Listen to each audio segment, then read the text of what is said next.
those schools what we consider to be religious schools, or what? Good question. You'll find that if you look at in the province, about 65% of the schools are faith-based. 30% of them are Catholic. About 30% are Protestant evangelical.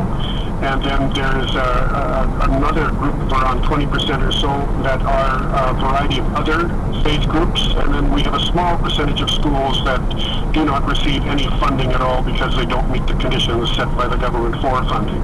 There was a time when public dollars were not going to private or independent schools in this province. What would change if the taps were turned off, if public dollars did not go to these independent, in some cases, private schools?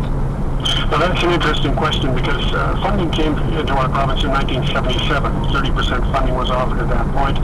It was increased in 1989 following the Sullivan Commission to 50 and 35 respectively. And at the present time, if you visited an independent school, many of them in the lower Fraser Valley are doing quite well, particularly ones that have large enrollments. Where you run into difficulty is in many of the smaller independent schools, and they make up the bulk of our membership in FISA.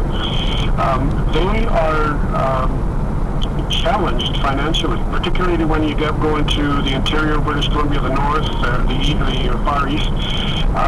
These schools, even with 50% funding, are struggling to make ends meet because they try to remain competitive. They try to offer salaries that are competitive to the public sector, but the majority of them do not offer similar salaries. They're much lower. But even with that, it's very hard for them to compete financially as well. And as a result, you would find that if the funding were cut for independent schools, those schools would have to